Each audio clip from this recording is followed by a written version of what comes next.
kehadiran di FMB 9. Dan kita akan membahasnya di dalam Forum Merdeka Barat 9. Di Forum Merdeka Barat 9. Informasi akurat, data valid, dan narasumber terpercaya. Komunikasi pemerintah dan komunikasi negara telah berubah sejalan dengan perubahan era. Perubahan era dari era sebelumnya ke era reformasi, kita mengubah bentuk arah komunikasi dari komunikasi sentralistik ke komunikasi decentralized. Diberikan komunikasi ke sektor-sektor, di mana Kominfo perannya menindaklanjuti dan mengorkestrasi serta menyiapkan ruang desentralisasi komunikasi publik.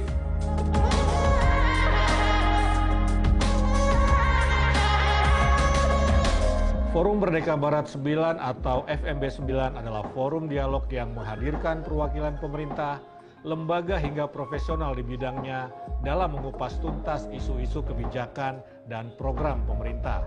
Forum ini juga mengklarifikasi berbagai informasi sehingga masyarakat dan media mendapatkan informasi cepat, akurat, dari narasumber terpercaya.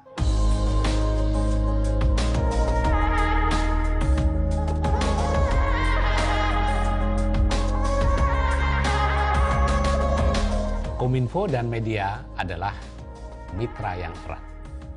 Dengan adanya metamorfosis digitalisasi media dalam mencari informasi, FMB 9 juga menghadirkan diskusi hingga video edukasi yang semakin mudah diakses dalam berbagai platform. topiknya adalah negara kita sekarang ini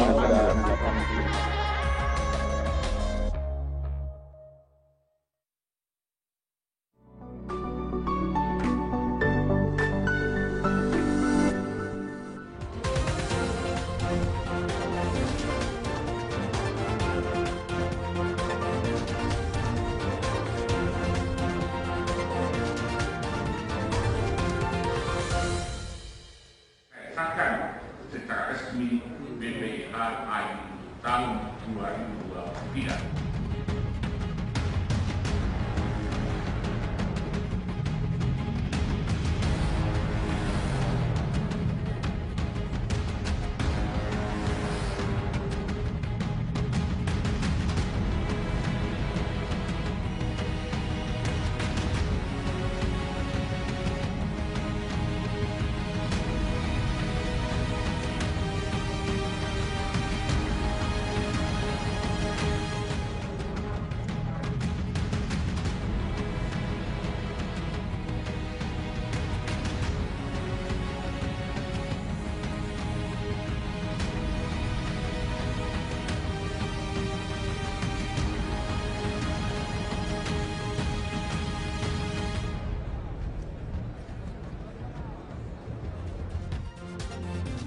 Halo, selamat siang. Saya Taufik Imansyah kembali menyapa Anda dalam Forum Merdeka Barat 9. Pada 15 Februari 2023 lalu, Menteri Agama Republik Indonesia Yakut Khalil Qaumas didampingi Ketua Komisi 8 DPR RI Ashabul Kahfi telah menandatangani penetapan biaya penyelenggaraan ibadah haji atau BPIH.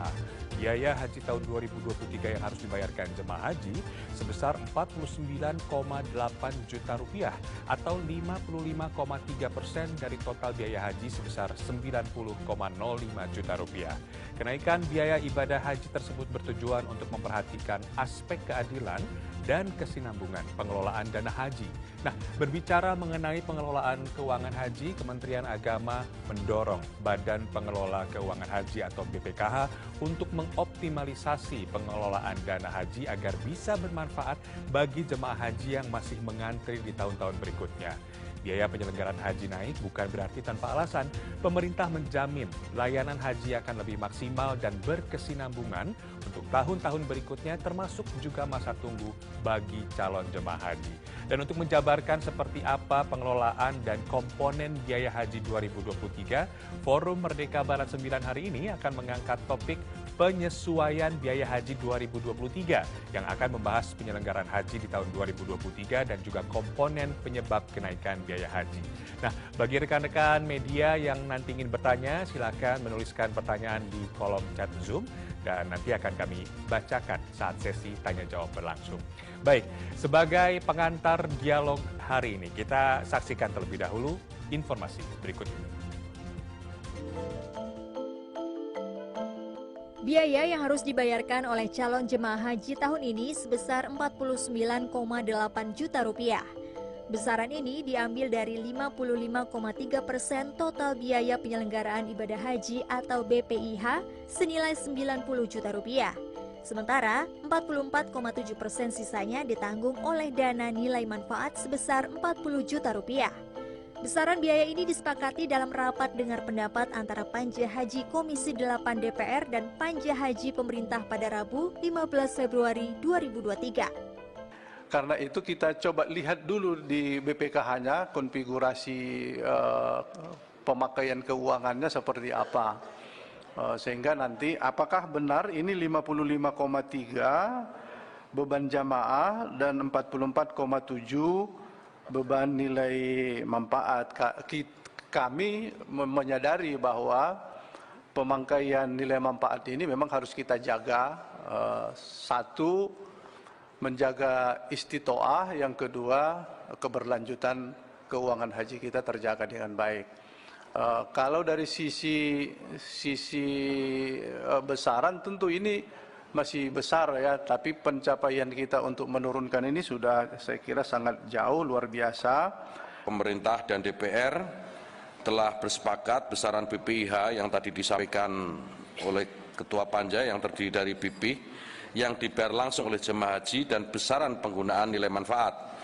Kita telah menyepakati BPIH tahun 1444 Hijriah atau 2023 Masehi ditetapkan dalam mata uang rupiah sama seperti BPIH pada tahun 1443 Hijriah atau 2022 Masehi yang lalu.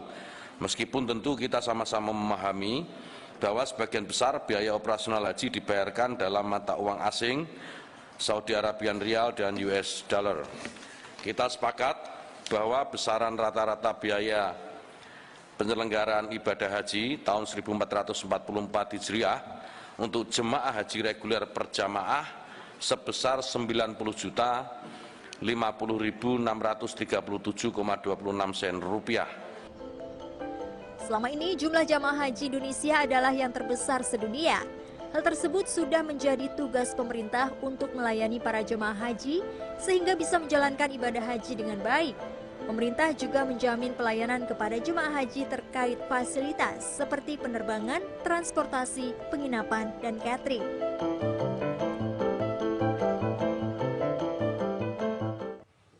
Dan sebelum kita mulai dialog hari ini, saya akan perkenalkan terlebih dahulu dua narasumber yang sudah bergabung bersama saya. Ada Pak Hilman Latif, Dirjen Pelaksana Haji dan Umroh Kementerian Agama Republik Indonesia lewat sambungan Zoom. Selamat siang, Assalamualaikum Pak Hilman. Pak Hilman, mohon maaf di-unmute terlebih dahulu.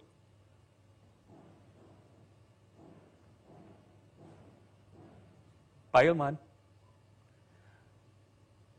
Baik, sebelum kita akan mendengarkan komunikasi dan suara dari Pak Hilman, saya juga akan menyapa Pak Muhammad Yasin, pengamat perhajian Indonesia dan juga Inspektur Jenderal Kementerian Agama Republik Indonesia 2012 dan 2017 yang telah hadir bersama saya di studio. Assalamualaikum Pak Yasin. Waalaikumsalam. Apa kabar? Alhamdulillah baik. Alhamdulillah baik.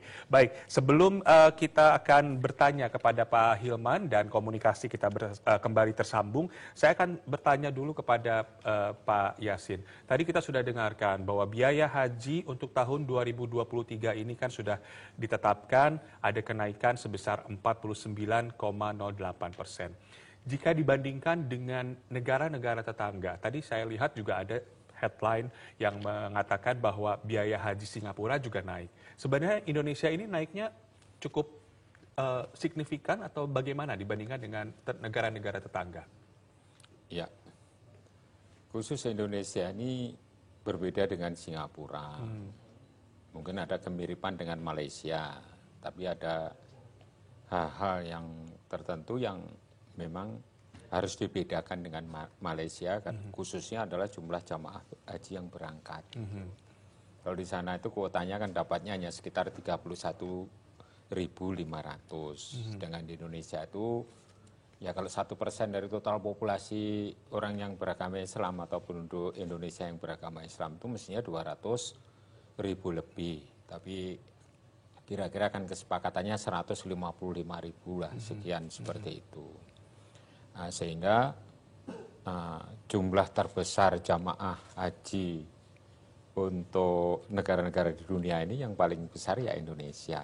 Tapi perlu diingat juga bahwa kita mensyaratkan ada setoran awal yang jumlahnya 25 juta.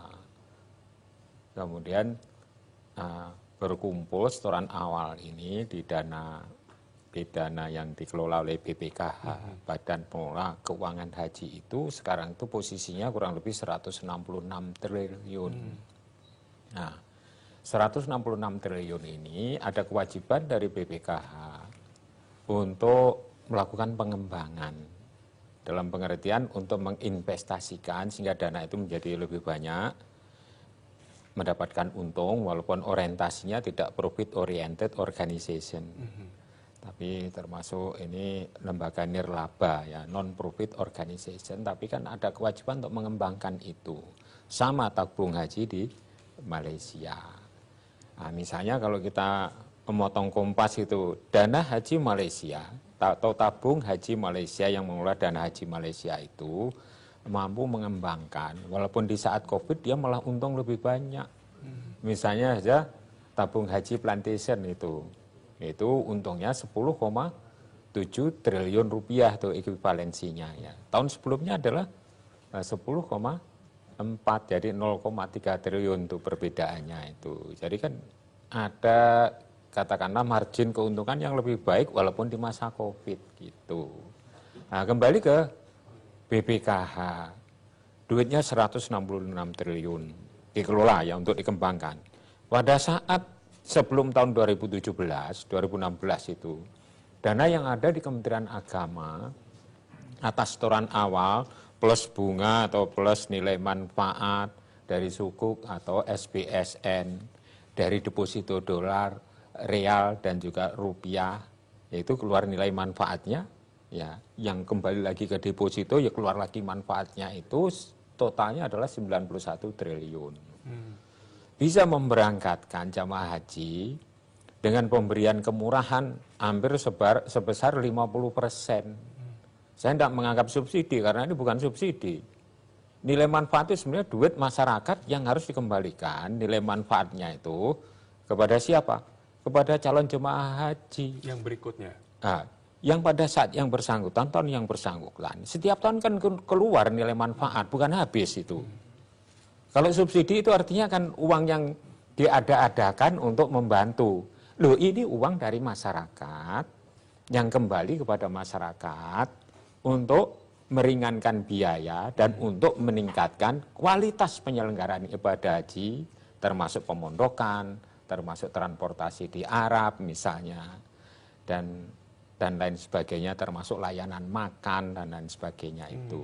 Kemudian transportasi menuju Masjidil Haram dikala di Mekah, itu menjadi hal yang harus misalnya dipikirkan oleh BPKH dan Kementerian Agama. Nah, kembali tadi, saat tidak ada kewajiban Kementerian Agama mengembangkan ya, tapi 40 triliun kurang lebih ya, 39 triliun itu masuk ke sukuk SBEN, yaitu surat berharga syariah negara. Ada bunganya 5%. Itu sudah keluar misalnya 2 triliun atau bahkan 3 triliun ya dari jumlah yang ditanam.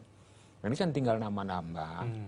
Artinya seberapa kemampuan untuk mengembangkan uang itu sehingga bisa meringankan jamaah. Kalau pada waktu 91 triliun bisa memangkas biaya itu menjadi lebih murah 50%. Kenapa dana yang sekarang 166 triliun kok tidak bisa memotong sama dengan pada saat dana itu dikelola oleh BPKH yang kewajibannya selama ini dari 2017 sampai 2023 ini mengembangkan dana itu.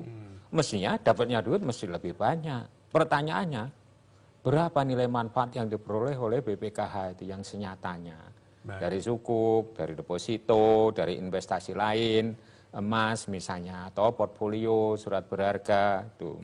Ngumpulnya berapa itu harus ditransparan, disampaikan kepada publik. Terus itu sudah mencapai target kinerja atau belum. BPKH itu lembaga publik loh ya. Ya, harus mempertanggungjawabnya itu kepada publik juga. Sesuai dengan pasal 26 ayat 2. Itu harus mempertanggungjawabkan kepada publik melalui media seperti ini. Berapa aset liquidnya, berapa aset yang non-liquid, berapa penghasilan atau nilai manfaat yang diperoleh, sehingga bisa membantu memurahkan dan meningkatkan kualitas penyelenggaraan ibadah haji. Gitu Bung Top. Bahas lebih jauh terkait atau membandingkan dengan bagaimana sih pengelolaan dana haji di negara-negara tetangga. Saya akan mencoba kembali untuk menyapa Pak Hilman Latif. Halo, selamat siang Pak Hilman. Assalamualaikum. Pak Hilman, bisa di-unmute atau memang masih ada kendala komunikasi nih ya, sepertinya? Kita akan menanyakan sebenarnya. Baik, kita akan mencoba kembali untuk bertanya dulu Pak Yasin. Ya. Sepertinya memang masih ada kendala komunikasi dengan Pak Hilman. Ya, tadi saya tertarik sebenarnya dengan apa yang dijelaskan Pak Yasin terkait negara Malaysia misalkan contohnya mereka ada tabungan haji. Nah, apakah ini bisa diimplementasikan sebenarnya di Indonesia untuk tabungan haji ini agar tidak terlalu memberatkan begitu? Loh, memang tujuannya itu ada BPKH itu. Nilai manfaatnya besar untuk tidak memberatkan jamaah haji. Banyak orang yang beragama Islam mampu melaksanakan rukun Islam yang kelima yang hukumnya wajib bagi yang mampu, ya. Yang kurang mampu dibantu oleh BPKH menjadi mampu, kan seperti itu harusnya, ya. Jadi istitoah tadi yang disebutkan oleh salah satu anggota DPR tadi kan syaratnya adalah yang orang yang mampu untuk melaksanakan ibadah haji. Ya kalau ditanyakan apa bedanya dengan di Malaysia, Malaysia itu lebih bisa memaksimalkan untuk mendapatkan nilai manfaat yang besar. Walaupun sebenarnya sama, berbasis syariah dan tidak berisiko, artinya risikonya itu relatif kecil. Maka dia itu punya bidang usaha di perkebunan, karet dan kelapa sawit, dan tempatnya di Indonesia. BPKH punya apa enggak ini, kelapa sawit di Indonesia? Nah, kalau BPKH ini punya, kan ini di lahan sendiri kan lebih bisa aksesnya kan. Nah ini Malaysia punya di Kalimantan Utara, di Kalimantan Timur, di Riau. Di Riau itu adalah sekitar 85.000, di Kalimantan Utara itu hektar Pak ya, 95.000. Dan di tempat lain di Sanggau, di Ledo, di Kalimantan Barat juga punya. Kemudian punya perhotelan, hotel yang ada di Australia, ada apartemen. Terus ada di sektor keuangan tentunya portofolio. Semua itu menghasilkan dari dana yang dideposito saja bisa menghasilkan uang kira-kira dari ya yang terkumpul dari 275 triliun itu bisa menghasilkan uang yang cukup menambah nilai manfaat atau hasil dari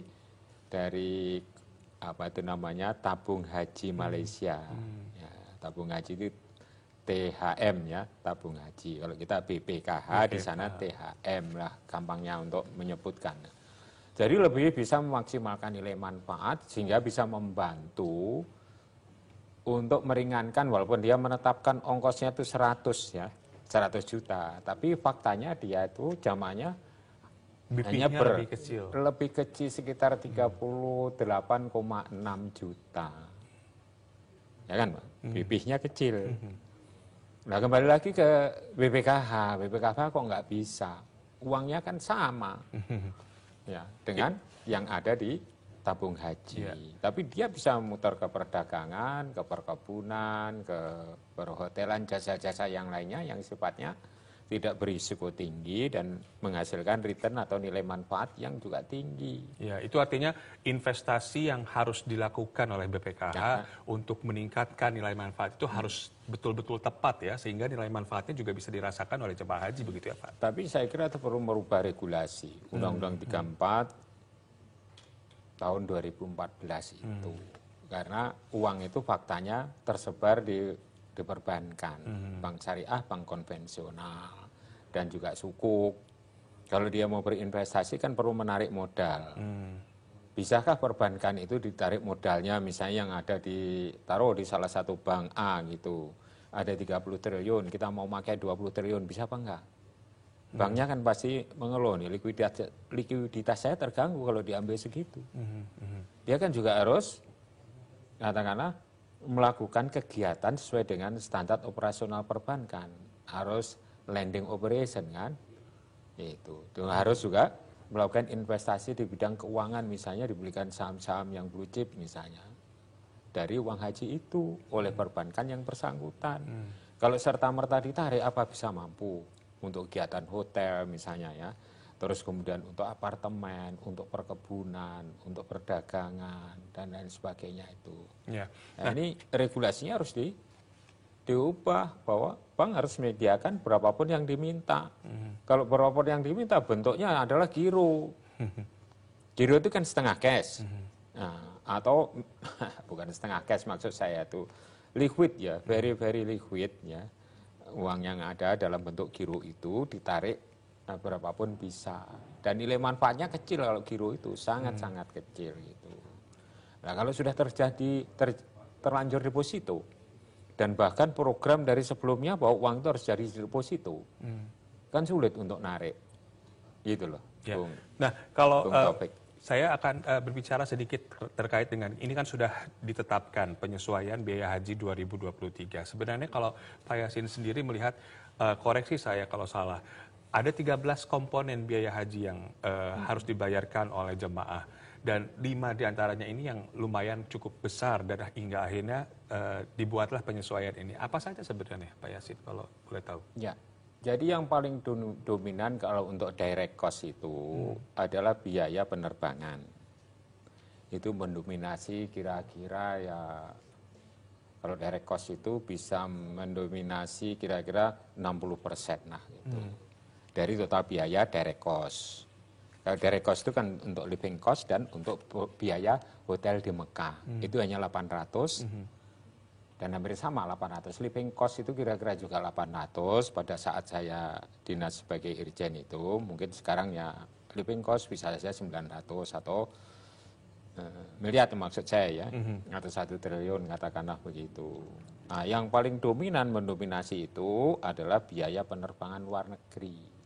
Sedangkan indirect cost yang mendominasi itu adalah biaya layanan di luar negeri itu termasuk hotel yang ada di Madinah, layanan kemudian dengan muasasah itu adalah di Arafah, di Mina, dan lain sebagainya, termasuk biaya makan tadi. Di samping living cost kan juga ada biaya makan gitu. Tadi dikurangi jadi 2 kali sehari. Iya, ya dulu 2 hari sekali, yang paginya snack.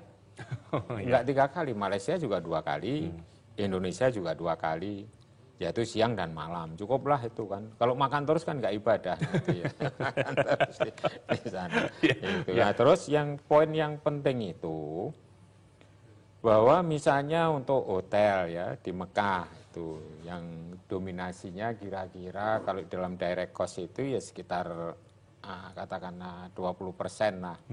Sama dengan living cost itu sekitar 800-an pada saat itu miliar ya. Sebenarnya di Mekah itu kita pernah melakukan efisiensi dengan menawar hotel itu di tahun 2014. Kita bisa melakukan efisiensi dengan Pak Dirjen Haji tentunya, bukan kok Irjen ya. Kita mendorong dan ikut mendukung di belakangnya, kemana-mana ikut kita. Jadi bisa menghemat 100 miliar. 100 miliar masuk ke dalam rekening DAU, dana abadi umat.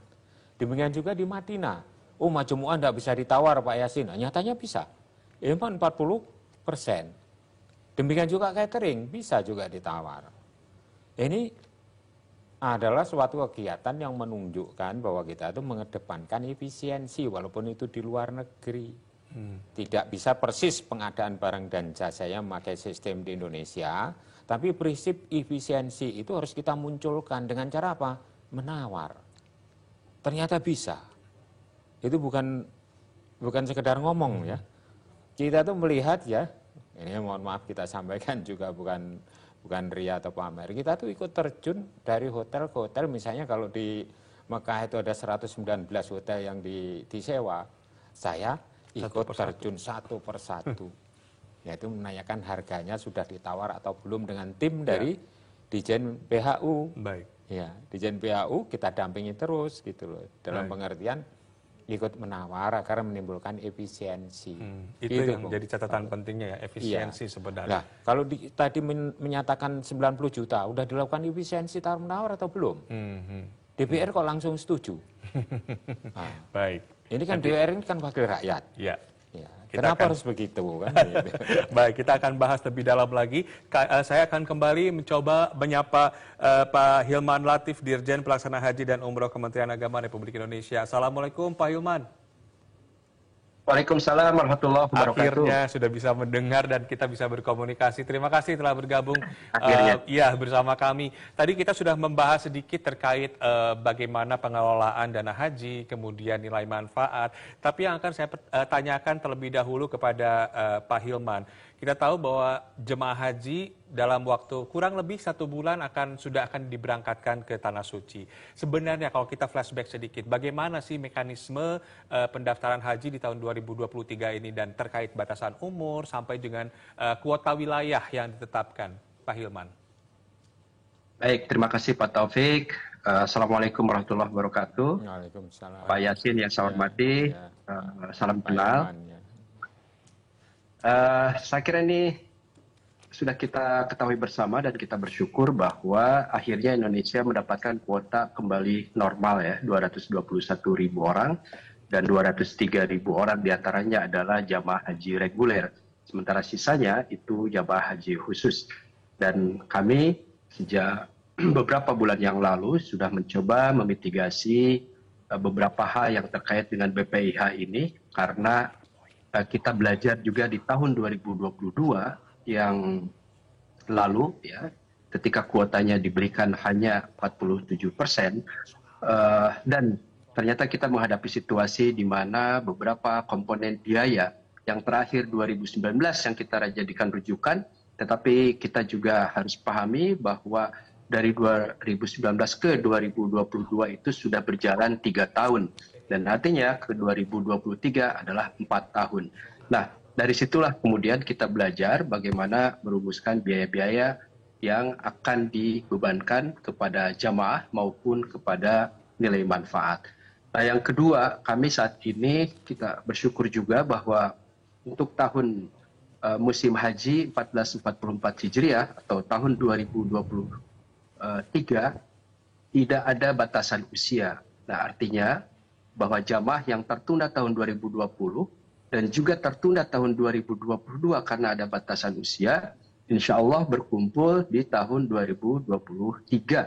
Dan setidaknya kita akan memberangkatkan jamaah dengan usia di atas usia 65 tahun itu sekitar 65.000 orang gitu ya. Dan ini yang sedang kita mitigasi bagaimana penyelenggaraan haji untuk Indonesia dengan jamaah lansia yang begitu banyak. Sementara pada saat yang sama, saat ini kita tidak mengeluarkan kebijakan baru terhadap pendampingan lansia. Karena kalau kita mengeluarkan kebijakan pendampingan lansia, kita akan menggeser lagi orang-orang yang sudah antri bertahun-tahun sebanyak ya 65.000 juga. Jadi ini yang kita siapkan. Nah, kemudian yang ketiga, alhamdulillah kami berdasarkan beberapa studi yang kami miliki, mencoba juga untuk merumuskan ya proporsi biaya yang lebih proporsional. Memang Bapak Ibu sekalian, teman-teman Pak Yasin dan Pak Taufik, bahwa yang kami ajukan awalnya adalah 98 juta rupiah atau 98,8 juta rupiah atau naik 500.000 dari tahun 2022. Apa sih komponen yang paling menonjol saat ini? Nah, memang agak yang berbeda, yaitu bahwa biaya masyair atau khidmatul masyair, layanan pada saat haji di Arafah, Musdalifah dan Mina, yang dulu bertahun-tahun tidak naik, sekarang naiknya sampai 300-400%. Dari 1.500 atau 1.400 menjadi 5.656. Atau dari 4 juta atau 4,5 juta menjadi 22 juta rupiah tahun lalu. Dan ini tentu saja mengagetkan, dan kami juga saat ini ya untuk Khidmatul Masyair setelah kami tahun lalu melayangkan protes, baik secara resmi maupun tidak resmi. Dalam kunjungan-kunjungan kami sampaikan direct kepada Menteri Haji, Wakil Menteri Haji, kepada Deputi Kementerian, bahwa kami merasa keberatan dengan biaya yang tahun lalu naik secara tiba-tiba. Dan karena itulah, dari protes-protes yang ada, Saudi kemudian membuat satu kebijakan baru, yaitu bahwa Khidmatul Masyair, layanan di masyair saat ini yang dikelola oleh syarikah, itu kemudian kami diberikan kebebasan untuk melakukan negosiasi dan pemilihan terhadap syarikah yang kira-kira layak dan bisa disetujui paket-paketnya. Dan itu pun saat ini harganya masih tinggi, tidak kembali ke tahun 2019, tetapi hanya turun saja beberapa digit dari tahun 2022.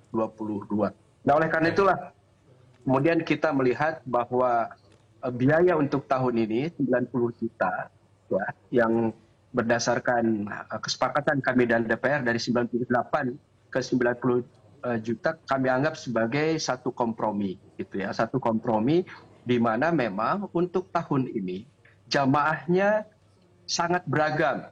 Meskipun kuotanya penuh, tetapi sebetulnya di situ ada lunas tunda 2020, yang 2022, yang kemudian ada orang yang baru akan melunasi. Karena itu konfigurasinya ada 3 macam atau 3 karakteristik dari jamaah haji. Yang kemungkinan normal itu adalah baru tahun 2024 gitu ya, mengenai pembiayaan ini. Nah, oleh karena itu Bapak Ibu sekalian, tawaran kami pada waktu itu, bagaimana sebetulnya karena kami membaca data juga yang ada di PPKH dan kemungkinan-kemungkinan yang terjadi bila ya, terjadi seperti tahun 2022 dan itu yang kita hindari.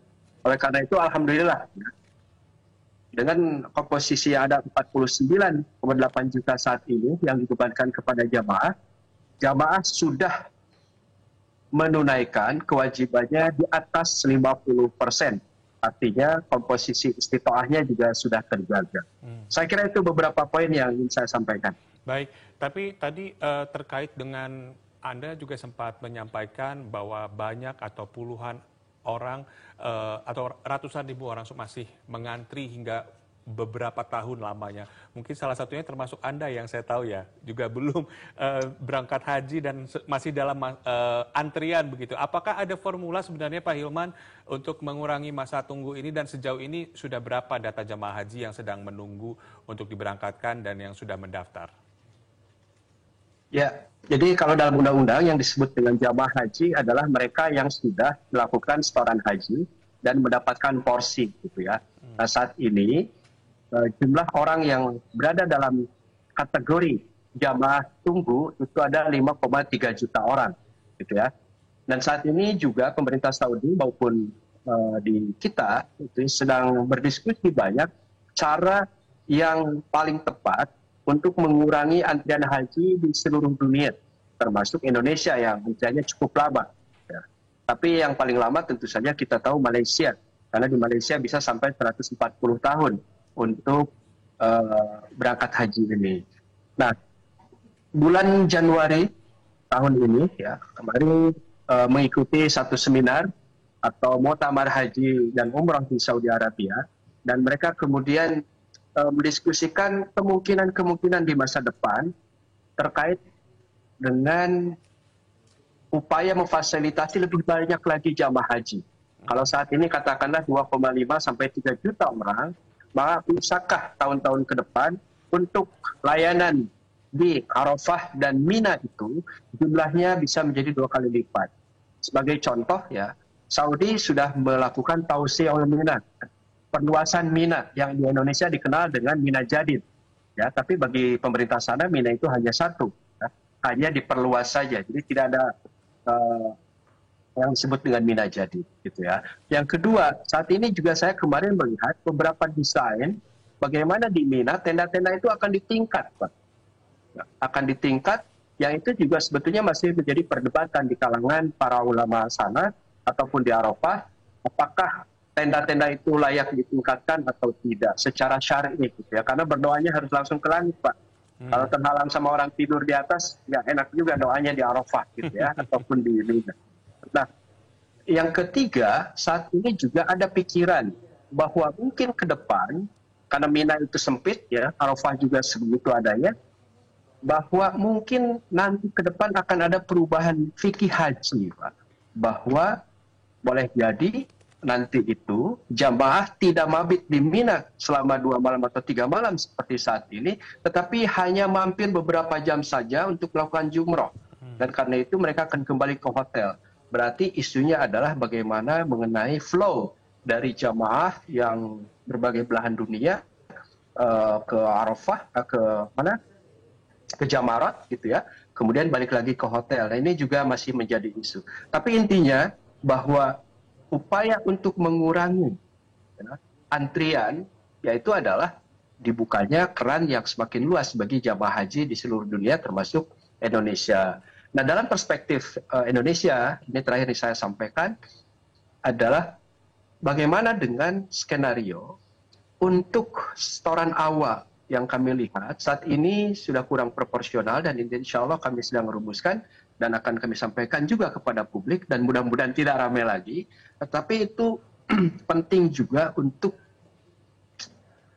menjaga ya pendanaan haji, pengelolaannya ke depan juga semakin bagus performanya, ya, yaitu kami harus menaikkan mengenai setoran awal, gitu ya. Setidaknya ini jumlah jamaah yang daftar mungkin ya tidak terlalu banyak, tetapi dana yang dikelola setidaknya bisa tetap cukup ya untuk meningkatkan nilai manfaat dalam rangka membiayai jamaah haji berikutnya. Baik. Saya kira itu, Pak. Baik.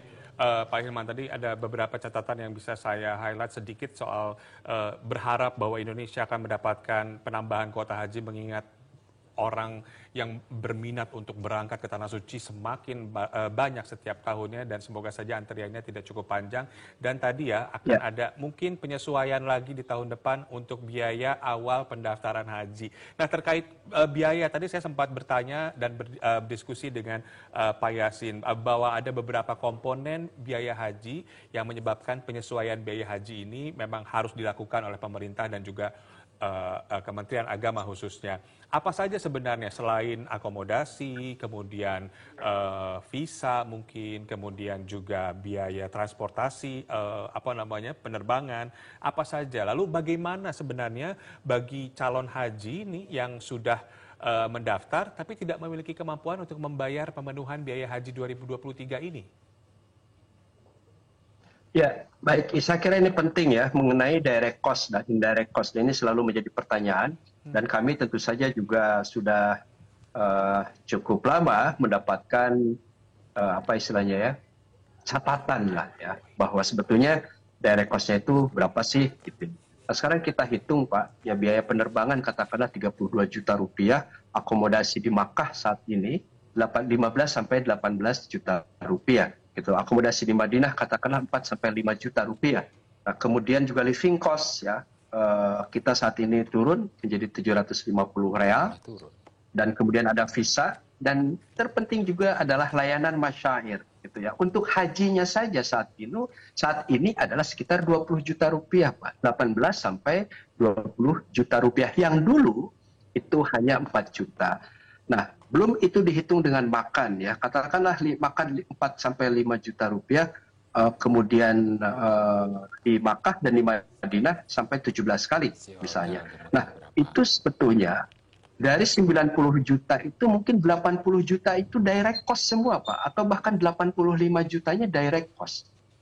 Jadi sebetulnya untuk operasional itu ya mungkin 1-2% saja Pak dari BPIH yang ada, baik untuk layanan di luar negeri maupun layanan di dalam negeri gitu loh. Oleh karena itu ketika kami dengan DPR kemarin melakukan efisiensi, melakukan sisiran-sisiran 2 hari 2 malam gitu ya, ya turunnya hanya 200.000 Pak. Karena apa? Karena yang disisir adalah misalnya layanan luar negeri dan layanan dalam negeri, yang itu kecil. Tetapi kalau kaitannya dengan biaya per hotel misalnya, itu yang cukup besar gitu ya. Selain tentu saja tadi disebutkan Pak Yasin mengenai penerbangan internasionalnya, kita charter itu juga tinggi dan sekarang alhamdulillah sudah disepakati harganya, meskipun negosiasi dengan Saudi Airlines itu cukup alot gitu ya, karena mereka memiliki asumsi dolar yang berbeda dengan kita gitu ya. Nah, ini dolar juga sudah tidak bisa diabaikan lagi, Pak. Tahun lalu kita menggunakan 14.250. Saat ini sudah 15.150. Saudi menggunakan asumsi 15.500 gitu ya. Yang aman 15.300. Nah, barang yang sama ya, dengan harga yang sama, maka jatuh ke rupiahnya akan meningkat gitu. Termasuk juga harga real yang darinya 3.000, 3.200 sampai 3.800 tahun lalu, sekarang sudah 4.000 lebih. Nah, ini saya kira hal-hal yang terkait dengan direct cost yang juga mungkin ke depan harus kita mitigasi terkait dengan pembiayaan haji. Oleh karena itu, skema yang kami ajukan, meskipun 70-30 itu tidak mendapatkan dukungan, termasuk dari DPR, maka kami akan jadikan momentum ini. 55% dari jamaah itu berupa BP-nya, ya, itu kemudian kita harus membuat dalam 10 tahun ke depan, kira-kira naik berapa persen per tahun.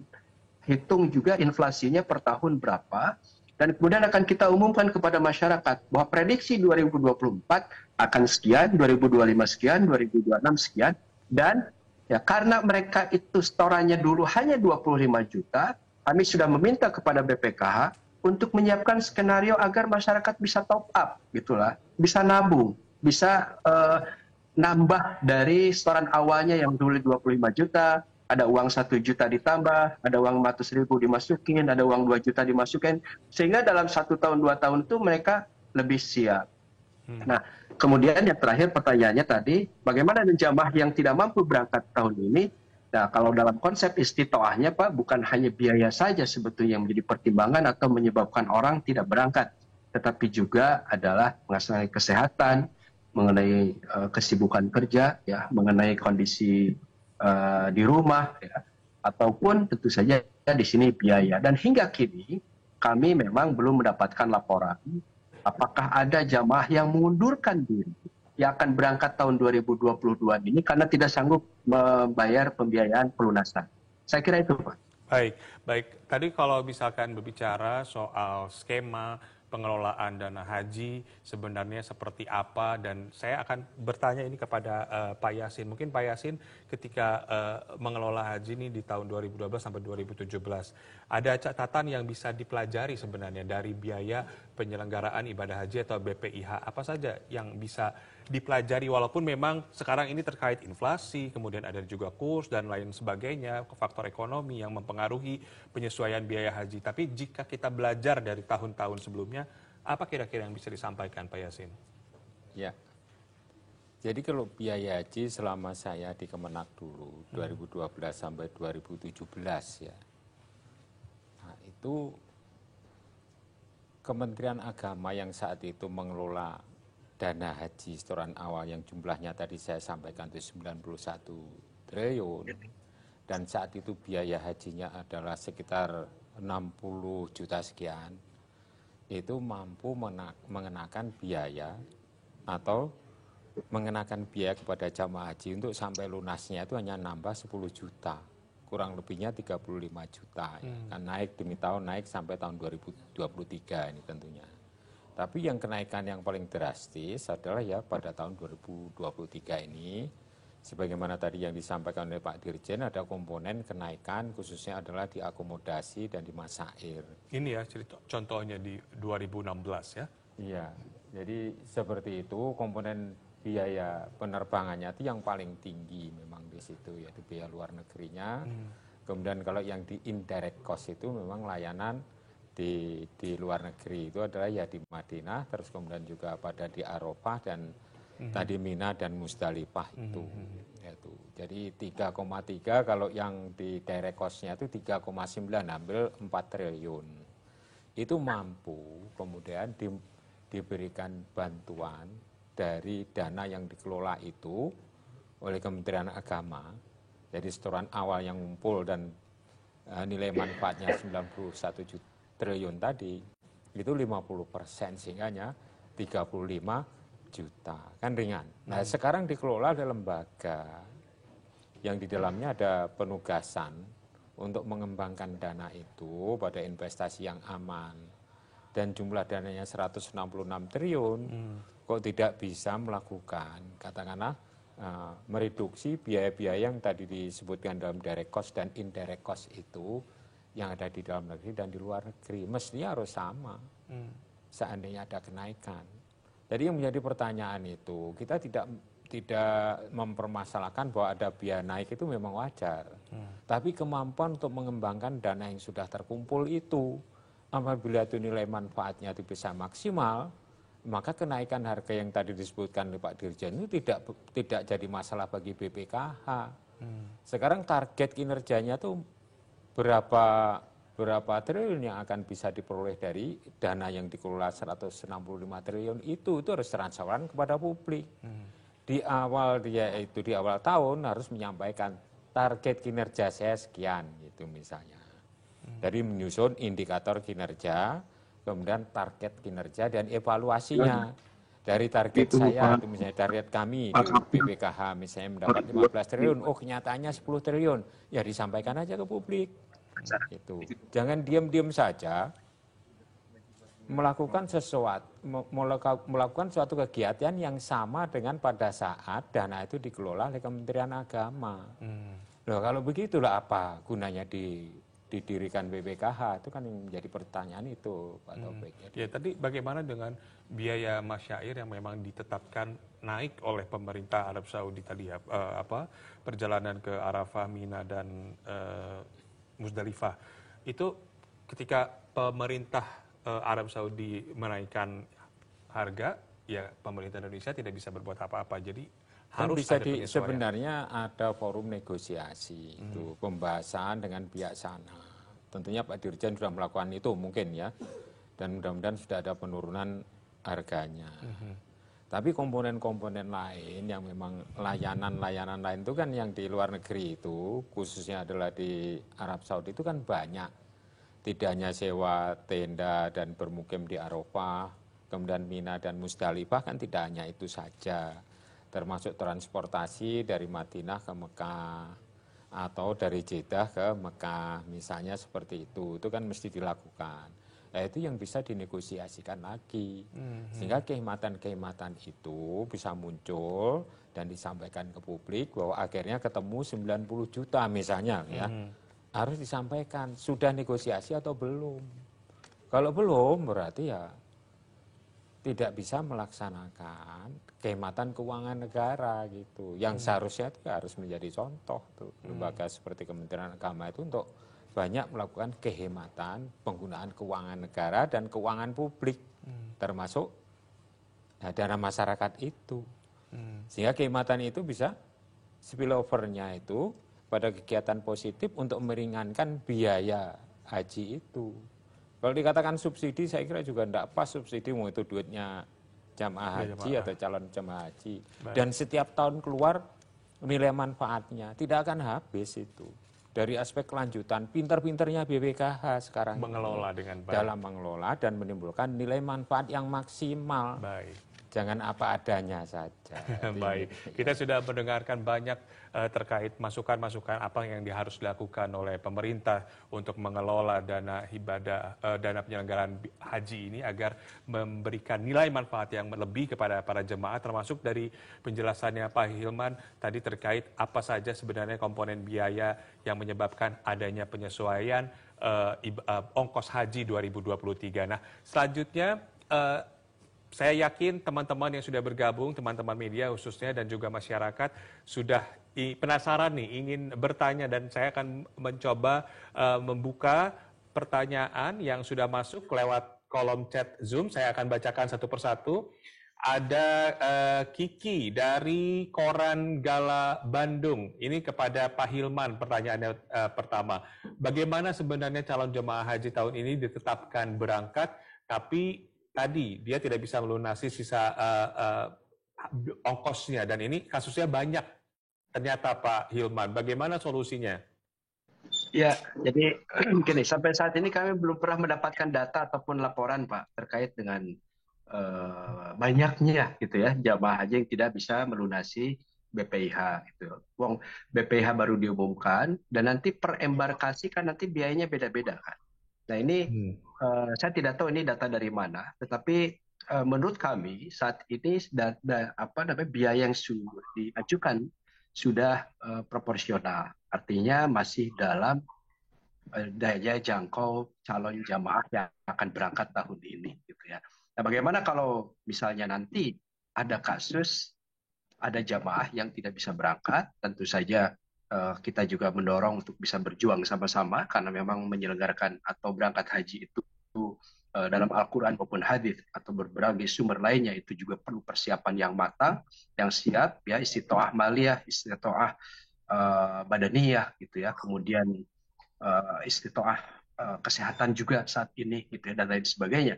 Nah, kalau kasusnya baik karena disebabkan oleh tidak mampu melunasi BPIH kalau ada, ya, ataupun tidak sehat tahun ini, ataupun tidak mungkin berangkat ini karena faktor lain, bisa diundur untuk tahun depan. Saya kira itu solusi yang paling memungkinkan untuk saat ini. Ya, mudah-mudahan saja itu bisa diterima jawabannya. Kemudian yang kedua, sebelum ke pertanyaan berikutnya, saya mengomentari Pak Yasin, ya. Memang saat ini Pak Taufik juga ada dua mazhab, ya, dengan haji itu berdasarkan masukan jamaah juga, ya.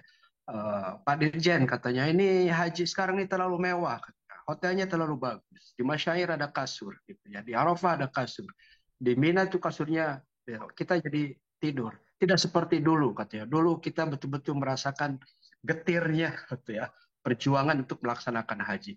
Ya, makan juga dan seterusnya dan seterusnya. Jadi saya juga berpikir saat ini sebetulnya jamaah itu orientasinya apa, dan ternyata banyak juga yang ingin mendapatkan kesederhanaan pada saat melaksanakan ibadah haji. Tapi pada saat yang sama ada penilaian kepuasan makanan, kepuasan tempat tinggal, dan lain-lain yang dinilai juga oleh lembaga publik. Nah, ini menjadi satu dilema sebetulnya bagi kita, sebetulnya semangat dan filosofi untuk penyelenggaraan haji itu akan bagaimana. Nah, ini jadi pertanyaan kita ke depan tentunya, termasuk juga mengenai layanan hotel, gitu ya. Apakah harus dekat dengan Makkah ataukah lebih dekat dengan Arafah, gitu ya.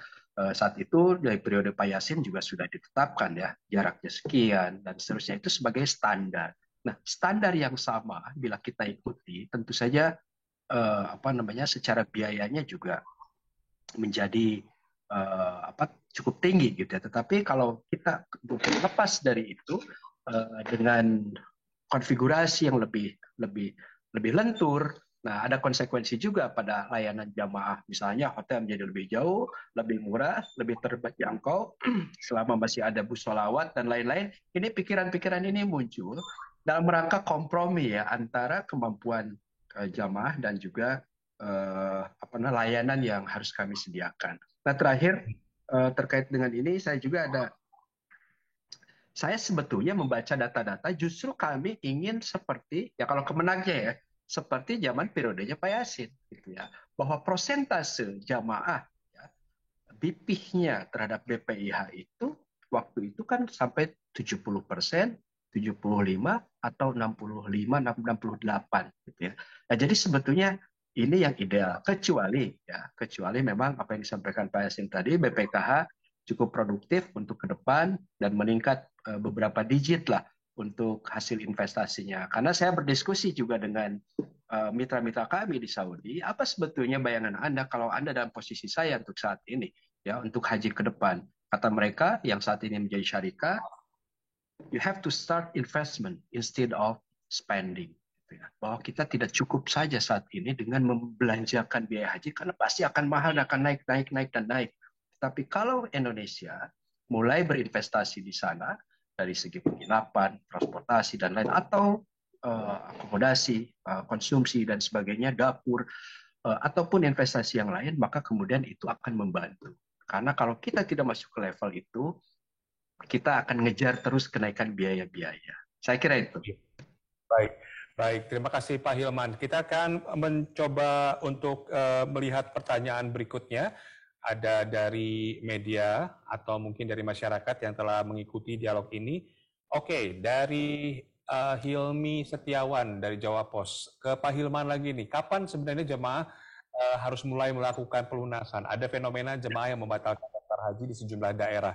Tadi sudah dijawab juga, ya, belum mendapatkan data soal ini.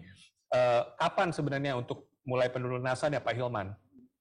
sesuai dengan mekanismenya bahwa setelah disepakati dan DPR, kami kemudian harus menerjemahkannya dengan kepres ya. Dalam kepres itulah muncul misalnya untuk Aceh itu berapa. Kalau yang tadi 49,9 juta itu kan biaya rata-rata ya, 49,8. 49,8 itu biaya rata-rata. Nanti ada yang 52 juta, ada yang 51, ada yang 47 bayarnya dan seterusnya.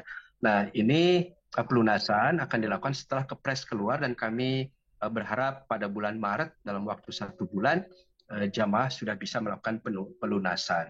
Bagaimana fenomena pembatalan daftar haji? Ya, saat ini pendaftaran haji memang juga cukup tinggi Pak pembatalannya. Yang sejauh ini kami tahu memang lebih banyak disebabkan oleh antrian yang cukup panjang, sementara sebagian besar jamaah menyadari bahwa dengan usianya saat ini mereka juga harus harus realistis bahasanya seperti itu ya. Bahwa mungkin kalau saya masih harus menunggu 12 tahun lagi, bagaimana sementara usia saya sekarang segini, udah saya akan pindah ke umroh dan lain sebagainya. Meskipun kami di Kementerian Agama dan juga PPK sudah mewadahi adanya pelimpahan jamaah yang tidak bisa berangkat karena usia. Nah, saya kira sementara ini jawaban saya seperti itu ya, karena kalau terkait dengan pembatalan karena pelunasan saya belum dapat angka atau data ataupun laporan. Baik, mudah-mudahan saja tidak ada ya Pak Hilman. Kita akan melihat satu pertanyaan terakhir lagi dari media atau dari masyarakat. Apakah masih ada untuk Pak Hilman dan juga Pak Yasin terkait dengan penyesuaian biaya haji 2023? Oh, ini ada, masih ada dari Mas Hilmi Setiawan dari Jawa Pas. Untuk Pak Yasin hari ini, usia BPKH masih relatif muda. Kira-kira investasi di mana yang aman dan juga bisa memberikan manfaat atau return lebih tinggi, ini mungkin termasuk dengan pengelolaan dana haji yang ideal itu sebenarnya seperti apa Pak Yasin? Iya, kalau di undang-undang sekarang, Undang-Undang 34 tahun 2014 tentang BPKH ya, yang sekarang ini tidak banyak melakukan manuver investasi, khususnya di sektor real, misalnya di perkebunan, atau di perhotelan, atau di katakanlah apartemen, itu belum ada. Mungkin di portofolio juga kurang maksimal.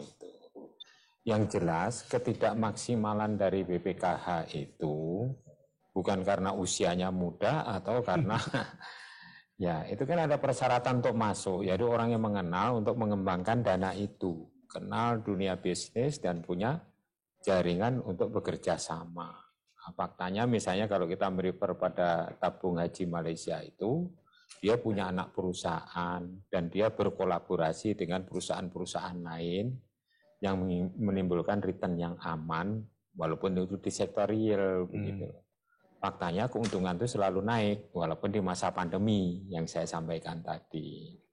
Jadi misalnya saja ya, pemain mobil ya yang usianya muda misalnya dari Korea itu, kalau memang ditekuni dengan baik maka dia bisa menciptakan teknologi yang katakanlah yang istilahnya itu sama atau hampir sama dengan produk-produk Eropa maupun produk Jepang.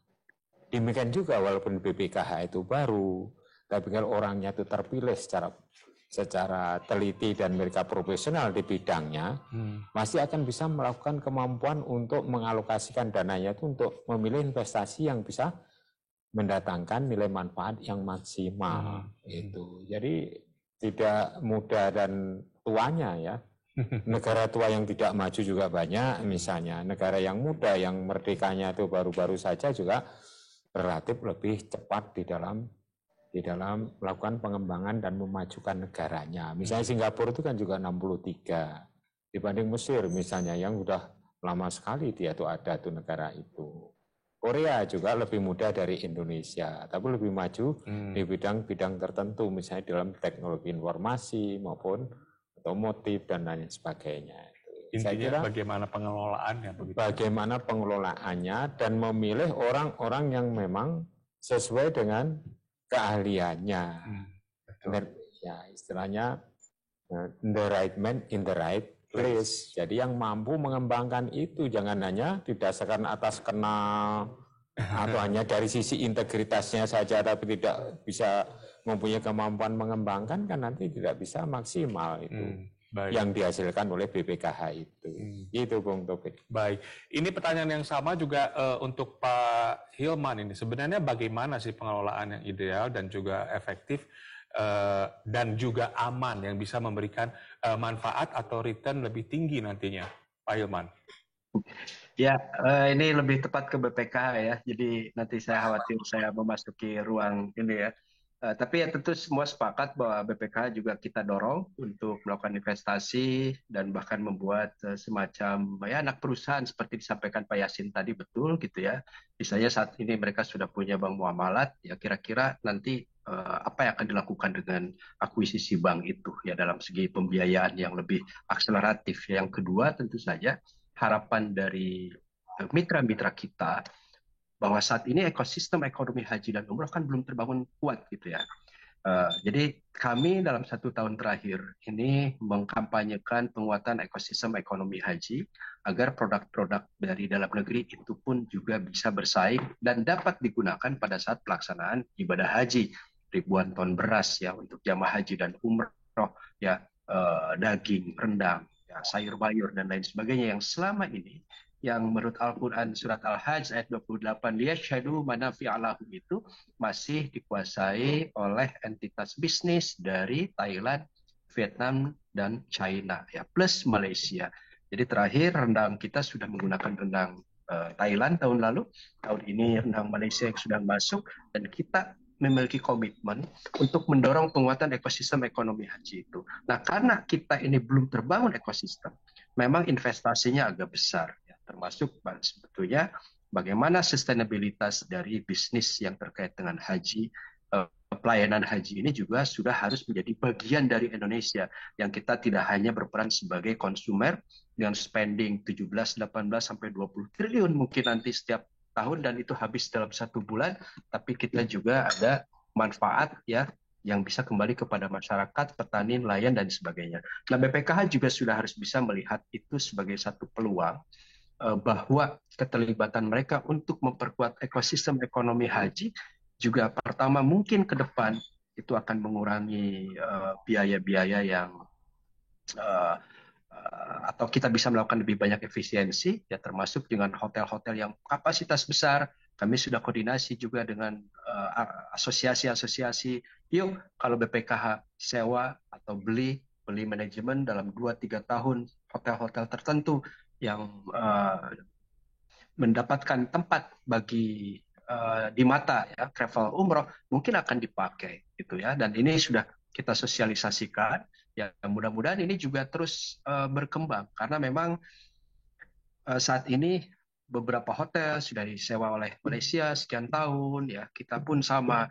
Nah, kemudian yang kedua dari sisi Kemenag juga kami sedang memikirkan dan merumuskan bisakah kita dan bolehkah kita untuk melakukan kontrak-kontrak jangka menengah ya 3-5 tahun umpamanya dengan hotel tertentu, dengan perusahaan catering tertentu, dan akomodasi perusahaan tertentu, ya sehingga nanti tidak tiap tahun naik seperti yang kita bayangkan, tetapi sudah terbaca dari awal, gitu ya.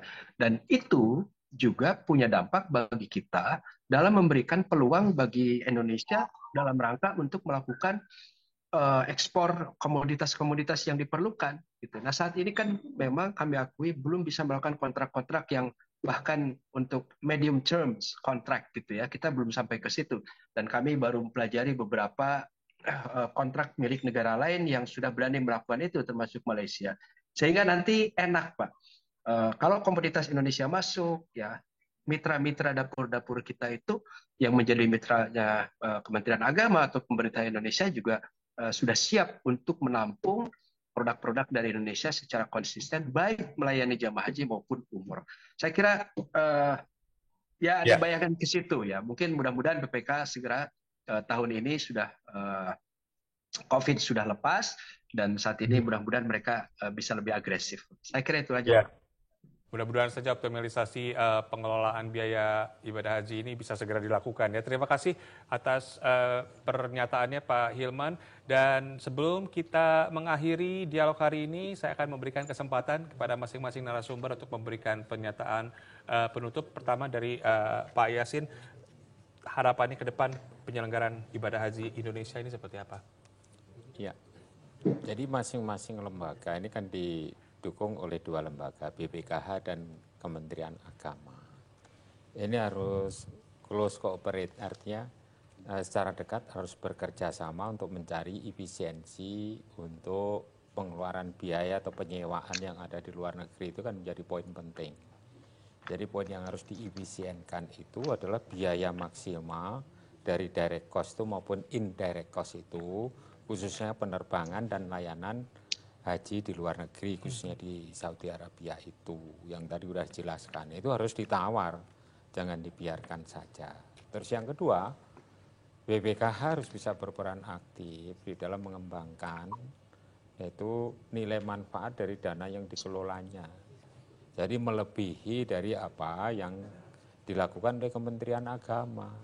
Jangan sampai terbalik, di Kementerian Agama dikelola bisa memberikan kemurahan atau memberikan potongan harga terhadap biaya atau BPIH, itu biaya penyelenggaraan ibadah haji, sementara BPKH kok malah ini dinaikkan, padahal dana yang dikelolanya lebih besar, sehingga perlu standar dan target yang harus ditetapkan.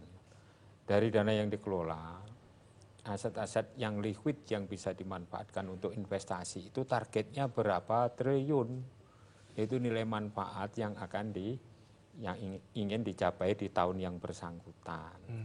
Nah, demikian juga Kementerian Agama, khususnya Dirjen Haji itu juga harus membuat standar layanan apa di dalam indikator kinerjanya itu, terus kemudian dicantumkan dengan targetnya, sehingga orang itu bisa langsung melihat seperti apa yang direncanakan dan seperti apa target itu dicapai. Transparan disampaikan kepada publik bahwa masing-masing punya kinerja gitu loh. Baik. Sehingga apabila kurang itu dijelaskan reasoningnya, ini kenapa kok tidak tercapai itu.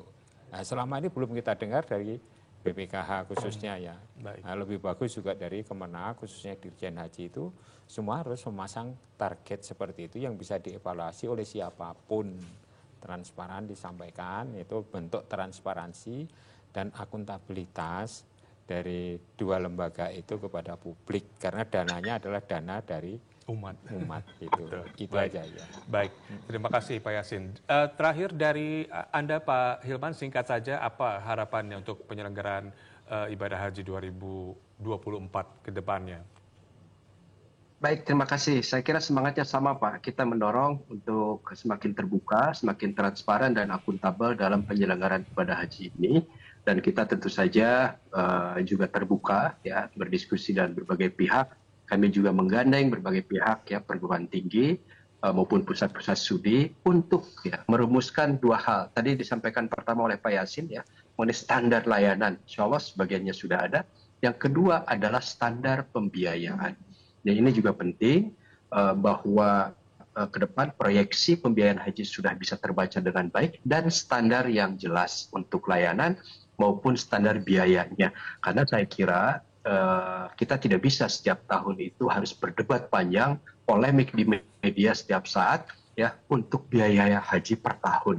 Jadi ini kan yang kita saksikan selama ini, termasuk tahun lalu. Tahun lalu saya ajukan 42 juta, ramainya sama dengan saat ini gitu ya. Saat ini saya ajukan 69 juta karena ingin mencari format ideal seperti periodenya zaman Pak Yasin. Itu juga ramai. Ya, tapi ini kan sejarah ya. Sejarah yang 10 tahun terakhir memang biaya saran awal tidak ada penyesuaian. Nah, kita berharap juga dari segi pembiayaan ke depan lebih sistemik, lebih proporsional sehingga jamaah itu sudah siap-siap, tenang ya, kemudian juga mereka tahu kapan akan berangkat dan kira-kira biayanya berapa. Nah, mudah-mudahan semua ini kita lakukan dengan berbagai pihak untuk meningkatkan layanan haji bagi jamaah Muslim di Indonesia yang saat ini sudah terdaftar. Demikian Pak Taufik. Baik, tentunya kita semua berharap bahwa penyelenggaraan ibadah haji ke depannya akan lebih optimal sehingga tidak memberatkan setiap calon jemaah yang ingin beribadah ke Tanah Suci. Terima kasih kepada Bapak Muhammad Yassin yang sudah hadir pada hari ini, pengamat perhajian Indonesia dan juga Inspektur Jenderal Kementerian Agama Republik Indonesia 2012-2017 atas insight-nya pada siang hari ini, dan juga kepada Bapak Hilman Latif selaku Dirjen Pelaksana Haji dan Umroh Kementerian Agama Republik Indonesia yang telah bergabung juga berdiskusi pada siang hari ini, dan kepada seluruh rekan-rekan media dan juga masyarakat yang sudah mengikuti dialog sejak awal. Demikian FMB 9 hari ini, semoga dialog ini bisa memberikan informasi dan menambah pengetahuan serta wawasan kita. Terima kasih atas kehadiran para narasumber dan Forum Merdeka Barat 9 Fakta Bicara dari Lingkar Pertama. Saya Taufik Imansyah, sampai jumpa.